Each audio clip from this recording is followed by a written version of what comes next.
The Irish NFL show coming to you live from the Strip in Las Vegas. We're right outside the Bellagio site. Of course, as many of you watching will know, of the Ocean's 11 movies. We don't have Matt Damon, Brad Pitt or George Clooney today, but I hope you'll agree that myself, Brian O'Leary and Colm Cronin are more than able replacements for those three Hollywood heartthrobs.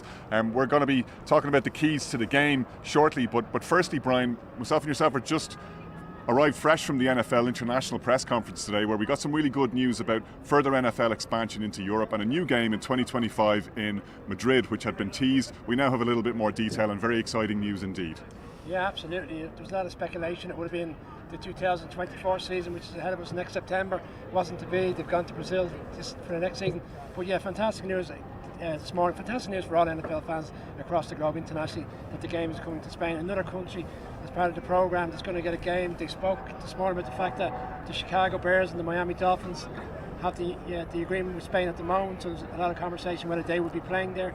That particular season is a 9-game season for the AFC, likely to be a home team coming from the AFC. Fantastic news, great excitement, and it's only one season away, shall we say. That's right, Colm. I mean, looking at the games that we've been able to enjoy so far from a European perspective, you know, we've seen Wembley, we've seen Tottenham Hotspur Stadium. Yourself and Brian, I know, were for the Dolphins-Chiefs game in Munich earlier this season. Spain and Madrid in particular, and this Estadio Bernabeu, into which Real Madrid have pumped a lot of money. It's probably the most advanced stadium now in Europe, a beautiful, beautiful facility. Fans going to that game in 2025 are really going to have something to look forward to. Yeah, and look, Spain has a real appetite for American football, for the NFL, but I think this is just another chapter in what I think is going to become just games everywhere. I think we're going to see games in France. I think we're going to see games in Dublin. I think we're going to see games out in the perhaps in some of the Arab countries.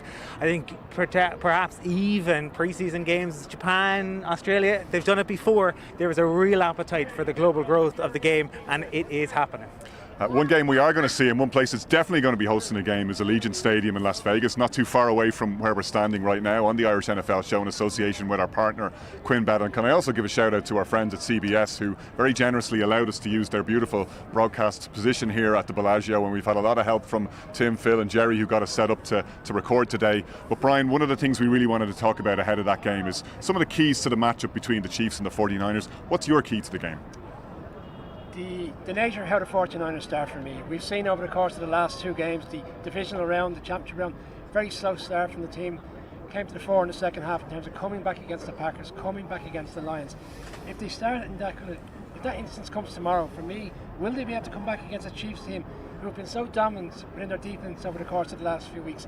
And one piece, maybe the Niners need to have a fast start in terms of taking the ball.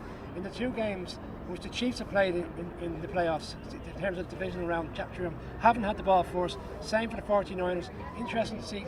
We talked last year about the Eagles always taking the ball first, getting the first score in the game. It'd be interesting to see if the 49ers go on the front foot tomorrow. And related to that point, we've seen the Chiefs O-line. They've just been immaculate throughout the playoffs. They've kept Patrick Mahomes pristine. Their pressure rate during the regular season was already one of the best in the league. It's even lower now in the playoffs. They've dropped from 37% to just over 30%. Sack rate virtually non-existent. Mahomes has come off the field with a clean jersey in both of the two games he's played. And to your point, we've seen Nick Bosa be dominant in the second half of both the 49ers playoff games, but they haven't really touched opposing quarterbacks in the first half. Got away with it against the Lions, got away with it eventually against the Packers. They're not going to get away with it if they let that happen against the Chiefs. Absolutely. We saw in the game in Buffalo with the Chiefs, no sacks on Mahomes, and what a productive game he had, and what a productive game all the wide receivers had. Similarities again in the first half against the Ravens. Bosa I think he had 5 hits against the Packers with no sacks. Again, the consistency has him in there in terms of the playoffs. It has to come tomorrow. Colm, that's Brian's key to the game. What do you reckon is going to be key from the point of view of Sunday's matchup? It's can the 49ers stop Isaiah Pacheco? 49ers have had an issue all season long with teams being able to run the ball up the middle. You talked about the Chiefs O-line and their ability to keep Mahomes clean. Well, they've been pretty good in terms of opening those lanes for Pacheco.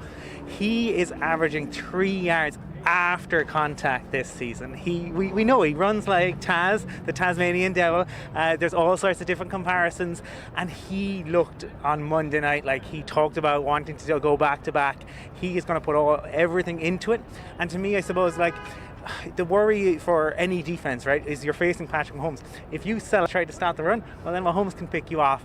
I just think this will be a really interesting battle with Andy Reid in particular. Obviously, a lot of talk about Kyle Shanahan, but Andy Reid's ability to scheme, Andy Reid coming off essentially a bye week with Patrick Mahomes, with Isaiah Pacheco, I think it really depends. If they can shut Pacheco down, then they have a great chance.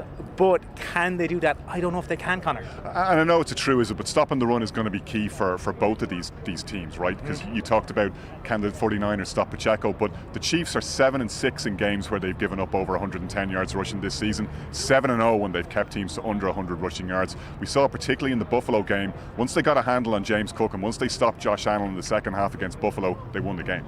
Yeah, though they're going up against Christian McCaffrey, Deebo Samuel, Kyle Juszczyk. The Brock Purdy ran for 40 in the championship game as well. His scrambling ability as well. What I think will be fascinating is we have seen with Chris Jones over the course of this season, he's improved as the season has gone on. That's what we expect from a Spags defense. But in relation to Chris Jones, really interesting stats on the Athletic podcast recently where they talked about Chris Jones coming alive in the second half of games. But as the season has gone into the playoffs, it's earlier. It's now in the second quarter he's beginning. We're here in the Super Bowl. It might be his last appearance for the Kansas City Chiefs. To me, he needs to have a big game to stop the run. But I think if he wants to go out on a high, and what a way it would be, they want to bring him back, but you can't keep everybody. But what a way it would be to go out if he was to deliver a victory for the Kansas City Chiefs. Big time. I'll tell you my key to the game, or keys to the game, if I can cheat a little bit. To me, it's a tale of two tight ends. Who handles the opposing team's Pro Bowl tight end the better? And we've seen Travis Kelce, playoff Travis, particularly in the championship game. 11 targets, 11 receptions, 115 yards and a touchdown against the Ravens. Absolutely awesome, particularly on that opening drive. Mahomes looking for him, finding him. We know how much Patrick Mahomes puts in this Tom Brady comparison. He's got his Gronk out there, and right now that's working extremely well for him. I know the 49ers defense are going to have to key on Kelce. No surprise there. But it's Kittle, on the other hand, who's been relatively quieter in the playoffs, but again has been a critical release valve when Purdy's really been under pressure, especially in that Packers game. Kittle's come up with big catches. I think they're going to need a big game from him if they're going to win on Sunday. That'll be my key to the game anyway. Yeah, absolutely. The tight ends and the Kelsey's really come to the fore in the playoffs. We spoke time and time again throughout the course of the season, particularly the last end of the season in terms of December. And we also spoke about the game in Germany where I think he had 3 receptions for in the region of 17 yards. He was very quiet in the game, very quiet over the course of December. Comes to the fore, as we said, playoff Kelsey, and Kittle is probably more productive in the season as opposed to the playoffs. So it's kind of a tale of two different versions of productivity in terms of what we've seen over the course of the last few weeks. I think what is interesting as well with the tight ends is how they seem to get on. Like at opening night the other night, they were really kind of bantering with each other. Travis has gone out of his way to praise Kittle during the press conferences this week, and George has done likewise. But Kelce has really leaned into the villain arc, right? The Chiefs have had to go on the road, and he has loved it. He's been tossing around Justin Tucker's helmet. Patrick Mahomes talked about this week, and the wide receivers, that when somebody needs to deliver a message, it tends to be Travis who plays bad cop. He's loving it. The boos were evident at the opening night. I think Travis is enjoying this and is going to look to get into the 49ers' heads again once the game starts on Sunday. A good strategy, really. Let Kelsey say he's taking a lot of the enormity of what's going on with Taylor Swift and everything else. The players are in the background. Patrick Mahomes is very much in the background. It'll suit them. Remember, these are the underdogs going into the Super Bowl. The Chiefs are the underdogs. Right, well, if you forgive me one more Ocean's 11 reference, we've got just over 2 days' time to see which of these is going to pull off the perfect heist. We know both Andy Reid and Kyle Shanahan are going to be scheming like Danny Ocean, looking for that perfect plan to deliver the big prize on Sunday. Ahead of that, we're going to be previewing the game, and we'll give you all of our 3 picks for Super Bowl champion. Tomorrow we'll be live from Allegiant Stadium. In the meantime, we've got plenty more content, live interviews and exclusives from Las Vegas. Side of Super Bowl 58 coming up for you on the Irish NFL Show.